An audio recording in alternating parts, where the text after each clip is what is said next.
Por que o Geely EX2 é um verdadeiro sucesso? O que ele tem que desperta a curiosidade de tanta gente assim? Nesse vídeo eu vou te revelar esse segredo.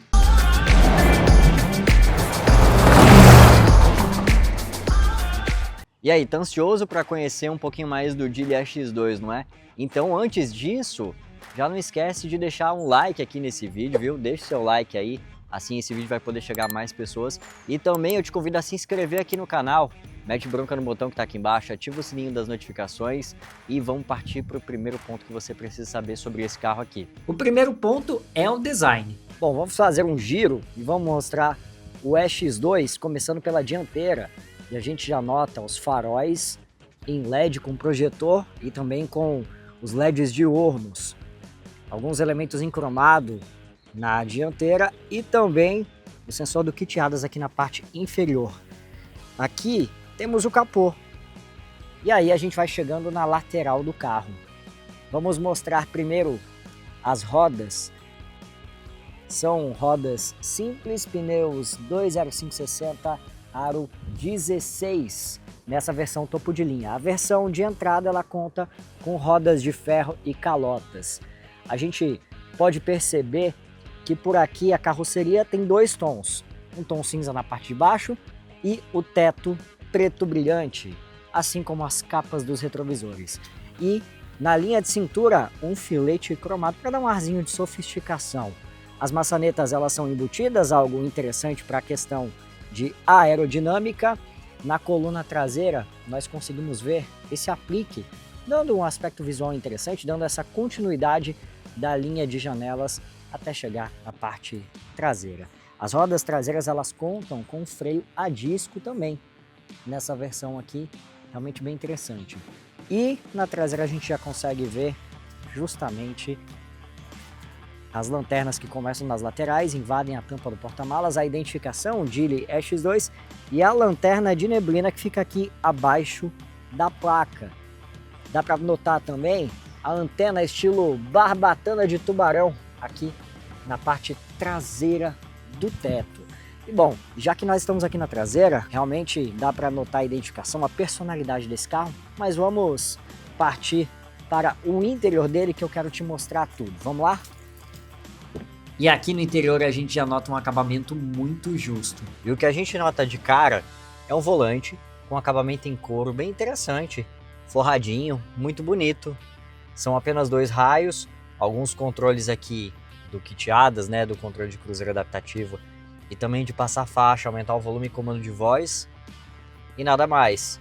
Você tem as hastes aqui bem à mão, o acabamento ele é muito correto, são plásticos, tanto no painel de portas e nessa seção central um couro semelhante ao dos bancos para dar realmente um refinamento um pouquinho maior.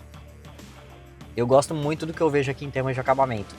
Por mais que seja algo muito simples, mas é um simples com materiais bons, com bons encaixes, sem rebarbas, tudo muito certo, do jeitinho que tem que ser. Os bancos têm um acabamento muito legal também. Esse couro é realmente muito interessante, tanto nos bancos quanto aqui no apoia-braços e também nas portas. O painel de porta segue o mesmo padrão. Você tem texturas diferentes aqui, nessa parte superior, um black piano e um cinza fosco aqui, mas tudo de muito bom gosto, muito discreto. Você tem black piano nesses comandos aqui, que particularmente é algo que eu chamo a atenção, porque o black piano é aquele acabamento que você toca e fica marca, né? Então, realmente é algo que vai chamar a atenção aqui em termos negativos, né? Mas não é um negativo grave, é só para quem tem toque igual a mim, que não gosta de ver marca de dedo, que não gosta de ver muita sujeira, isso aqui acaba pesando contra.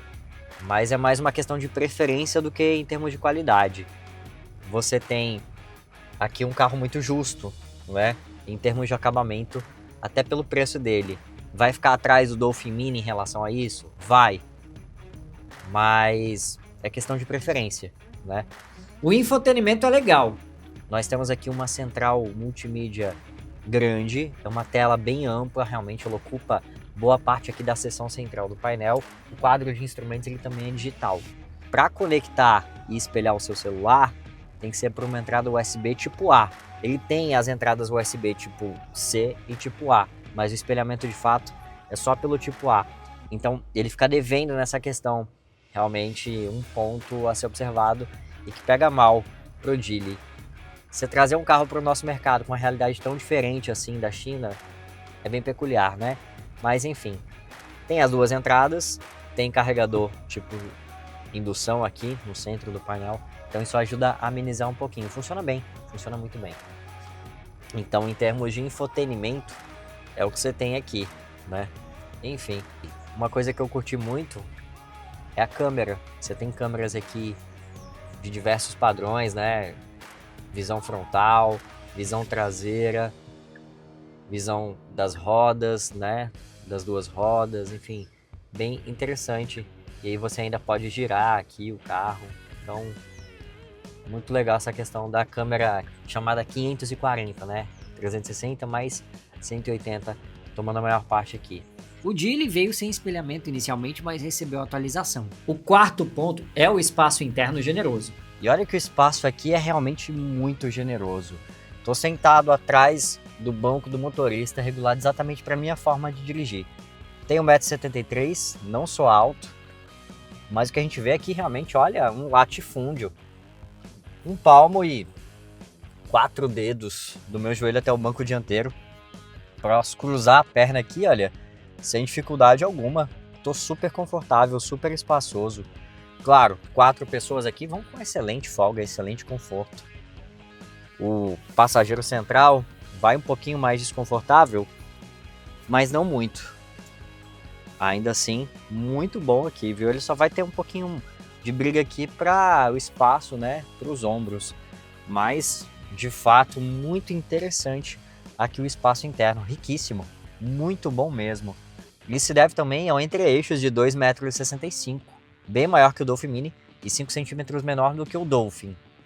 Para você ter noção, um Compass atualmente tem 2,63 m de entre-eixos. É o mesmo entre-eixos de T-Cross e de Virtus, por exemplo. Nada mal, né?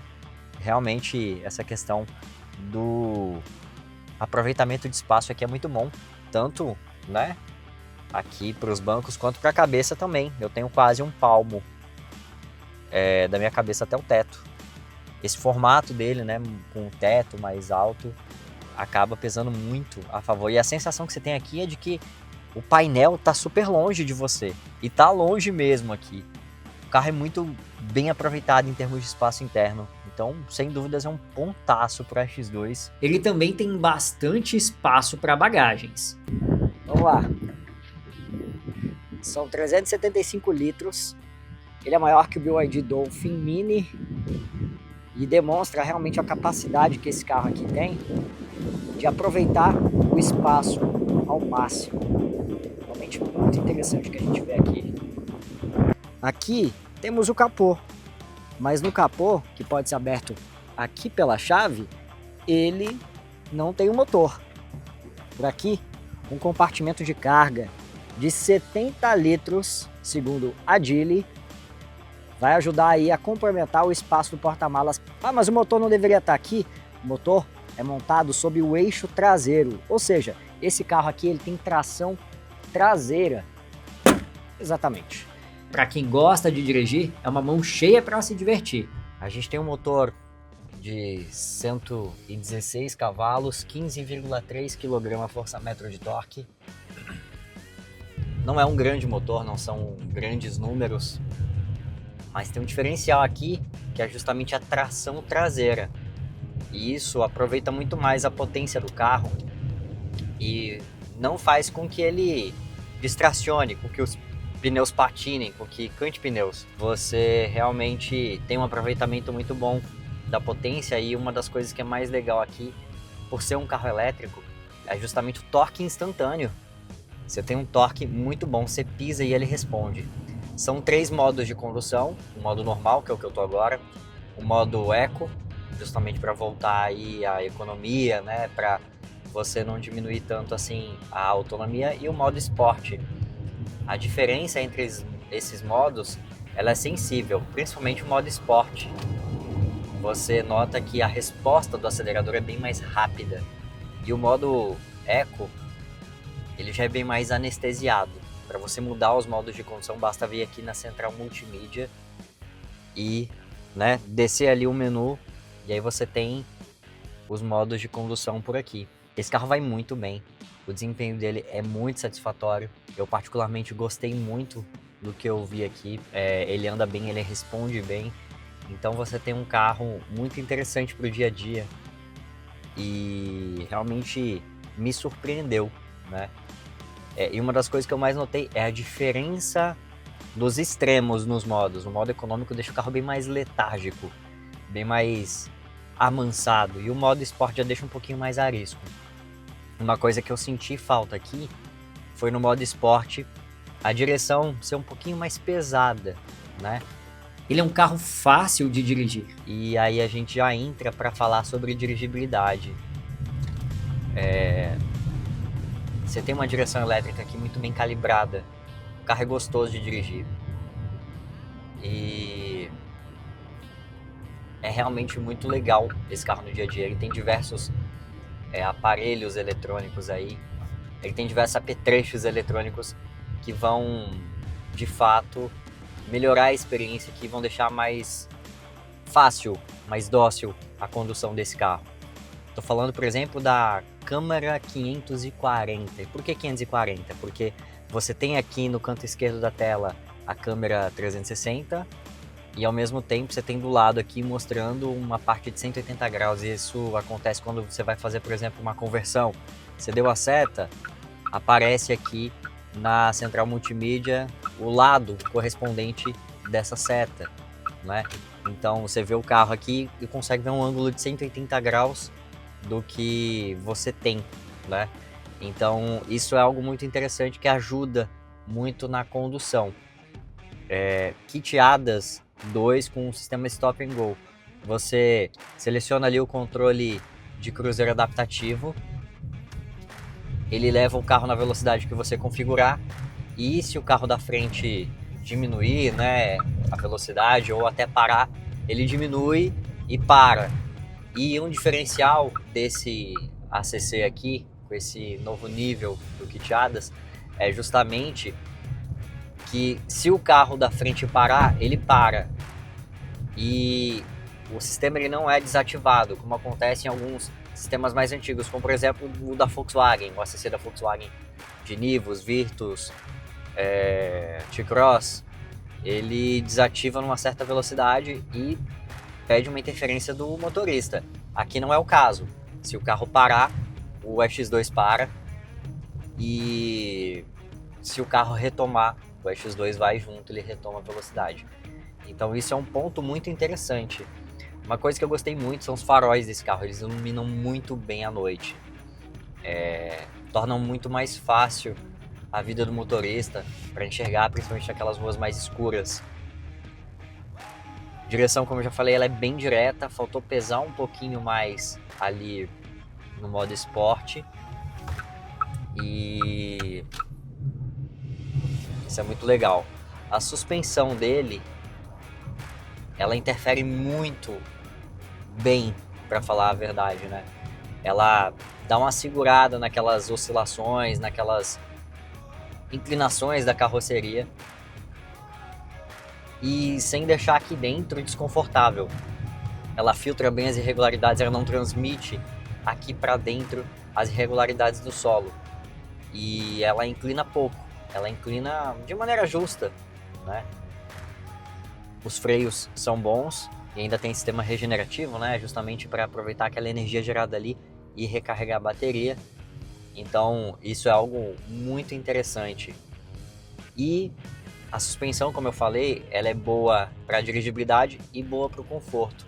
E também tem boa autonomia comparando com os concorrentes. E aí a gente já parte para falar de autonomia. Vamos lá. De acordo com o Inmetro, a autonomia desse carro aqui é de 289 km. Isso considerando o ciclo brasileiro. É uma autonomia interessante. Muitos carros Flex fazem isso com um tanque de etanol, ou um pouquinho mais do que isso. Então, realmente, muito interessante essa autonomia, mas eu acho que ainda pode melhorar. Essa é uma tecnologia que ela ainda interfere na vida dos carros elétricos, principalmente para quem vai pegar estrada, né? Para o meu uso, por exemplo, um elétrico já não faz sentido, porque eu moro em apartamento, não tenho a possibilidade de ter um carregador wallbox em casa, né? No meu apartamento, no meu prédio. Então, para mim, acaba sendo inviável, já que eu também não tenho a possibilidade de carregar o carro no meu trabalho. Então, isso inviabiliza um carro elétrico para o meu uso. Mas, para quem precisa de um carro urbano e tem uma dessas possibilidades de carregar em casa ou então no trabalho, com certeza ele se mostra uma opção muito competente. E aí vocês querem saber, entre um BYD Dolphin Mini e um Geely EX2, qual seria a minha escolha? E isso chama muito a atenção dos motoristas por aplicativo, inclusive. O Geely EX2 é um ótimo custo-benefício. Muito bem equipado, ele entrega equipamentos de modelos superiores, mas por um preço razoável. A versão mais cara custa, em julho de 2026, R$ 136.800 e entrega coisas como controle de cruzeiro adaptativo e alguns bons itens de conforto. Uma das principais dúvidas de quem quer comprar um carro elétrico é saber a respeito da garantia. Algumas marcas escondem algumas armadilhas que você precisa saber sobre isso.